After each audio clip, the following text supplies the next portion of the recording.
तो शुरुआत करते हैं। आज विषय गणित कक्षा तीसरी आवधिक आकलन ट्रेकर सप्ताह 10 और यहाँ पर पेज नंबर 249 249 पर यहाँ पर सबसे पहले हमें विद्यार्थी का नाम लिखना है। बाकी हमें कॉलम दिए गए हैं, यहाँ पर विद्यार्थियों की संख्या रहेगी और यहाँ पर हमें 1 2 3 4 5 6 7 8 9 क्वेश्चन यहाँ पर दिए गए हैं। लेकिन यहाँ पर क्वेश्चन की संख्या अधिक रहेगी। ये 9 कॉलम है। यहाँ पर इस कॉलम में 3 क्वेश्चन, इस कॉलम में 6 क्वेश्चन और इस कॉलम में भी 3 क्वेश्चन। इस प्रकार यहाँ पर टोटल क्वेश्चन जो रहेंगे वह हमारे कुल रहेंगे 18 क्वेश्चन।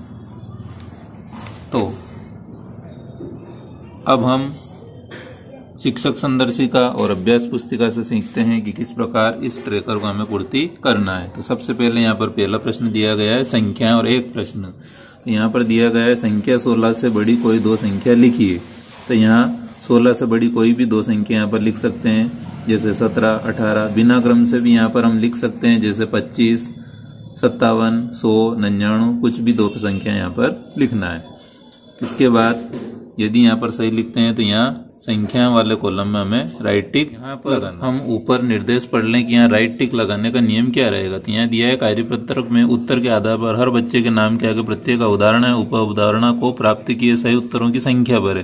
तो पहले कॉलम में यहाँ पर जब संख्या प्रश्नों की संख्या 1 है, यदि यहाँ पर 1 सही करता है तो 1 लिखना है और यदि वह सही है तो यहाँ पर राइट का चिन्ह हमें लगाना है। बच्चे द्वारा उप अवधारणा के अंतर्गत लक्ष्य की प्राप्ति के लिए सही का चिन्ह लगाना और लक्ष्य की अप्राप्ति की स्थिति में यहाँ पर क्रॉस का चिन्ह लगाना है। जिन लक्ष्यों की प्राप्ति नहीं हुई उनका पुनः शिक्षण यहाँ पर किया जाएगा है। दूसरा क्वेश्चन हम देखते हैं जोड़ना में यहाँ पर क्वेश्चन 1 ही दिया गया है। तो यहाँ पर देखते हैं 99 में 11 जोड़ी यानी कि 99 में 11 हमें यहाँ पर जोड़ना है। यहाँ पर हमें बॉक्स और जोड़ का चिन्ह दिया हुआ है। तो यहाँ पर बच्चे इस सवाल को कुछ इस प्रकार हल कर रहे होंगे। यहाँ पर आंसर कुछ इस प्रकार आएंगे।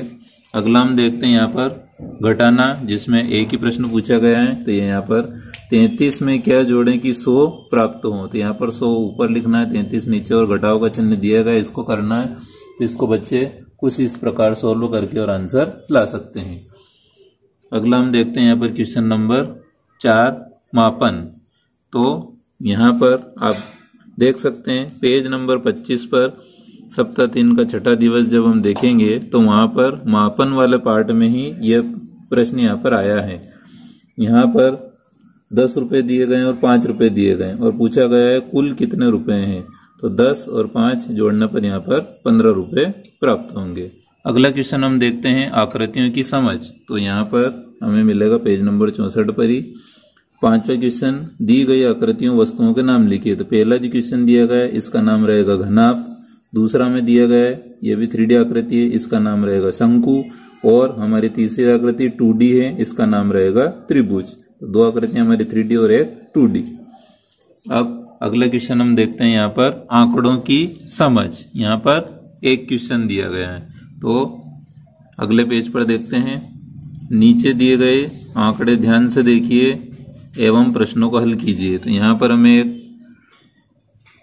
चार्ट दिया गया है जिसमें फलों के नाम और फलों की संख्या यहाँ पर दी गई है। हम चाहें तो बच्चों की सुविधा के लिए सभी फलों को गिनवाकर यहाँ पर एक और बॉक्स बना के और उनकी संख्याएं सामने लिख सकते हैं। इससे फायदा यह होगा कि यहाँ पर जो क्वेश्चन नीचे पूछे गए इनके आंसर वह सही दे सकेंगे। जैसे केले की संख्या कितनी है, तो यहाँ पर केले गिनना है 1 2 3 4 5 6 7 8 9। यहाँ 9 लिखेंगे। किस फल की संख्या सबसे अधिक है, तो यहाँ पर देखने में केले की ही संख्या सबसे अधिक है, तो यहाँ लिखेंगे केला।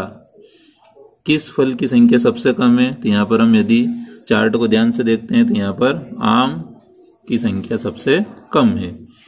अगला क्वेश्चन हम देखते हैं आकृतियों की समझ और इसमें हमें 3 क्वेश्चन यहाँ पर लगातार मिलेंगे। तो 7वां 8वां और 9वां क्वेश्चन हमें तीनों क्वेश्चन एक साथ देखना है। नीचे अंग्रेजी वर्णमाला का आधा अक्षर बिंदु रेखा पर दिया गया उसे पूरा कीजिए। तो यहाँ पर हमें आधा ए बनाया गया है। हम यदि बच्चे इसको इस प्रकार और इस प्रकार मिलाकर ए बनाते हैं और यहाँ पर इसी को आगे और इस प्रकार इसको आगे ले जाते हैं तो यहाँ पर एक्स की आकृति बनेगी। तो ये दोनों यहाँ पर सही हो जाएंगे। इसी प्रकार 8वां नीचे दिए गए एक चित्र पर एक बिंदु रेखा खींचिए जिस पर दर्पण रखने से दर्पण पूरा चित्र दिखे। तो हमें यहाँ पर बिल्कुल सेंटर में एक रेखा देखने की बच्चे अगर यहाँ पर रेखा खींचते हैं सेंटर में, तो यहाँ पर यदि हम दर्पण रखेंगे तो आधा चित्र व दर्पण में दिखने के कारण पूरा हो जाएगा। अगला 9, नीचे दीपक का आधा चित्र दिया गया है, इसे पूरा कीजिए। तो यहाँ पर जिस प्रकार दीपक बनाया गया है उसी प्रकार हम भी, यदि हमारे बच्चे भी यहाँ पर इस प्रकार बनाएंगे तो यहाँ पर पूरा दीपक बन जाएगा। साथ ही हम यहाँ पर देख सकते हैं कि यहाँ पर एक लाइन खींची गई है और इस लाइन से पहले जितने भी क्वेश्चन दिए गए थे वो सब एक एक थे और वह पुनरावृत्ति सप्ताह 1 से 5 रेडीनेस सप्ताह से हमारे लिए गए थे। और यहाँ पर जो ये क्वेश्चन अधिकतम दिए गए हैं ये हमारे सप्ताह 6 से 9 के बीच में बच्चों की समझ से अवधारणा से संबंधित रहेंगे। तो संख्याओं की समझ के हमें 6 प्रश्न लगातार अब करना है। तो पहला क्वेश्चन पेज नंबर 65 पर ही मिलेगा। संख्या 207 को शब्दों में लिखिए। तो बच्चे संख्या 207 को कुछ इस प्रकार लिखेंगे। अगला क्वेश्चन अगले पेज पर 266 पर, यहाँ पर 11वां क्वेश्चन, दी गई संख्या के ठीक पहले की 2 संख्या लिखिए।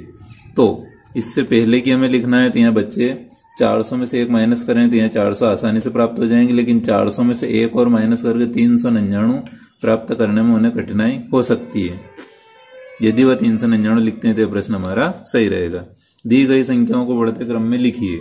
तो यहाँ पर 1, 2, 3, 4, 5 संख्या में दी गई हैं।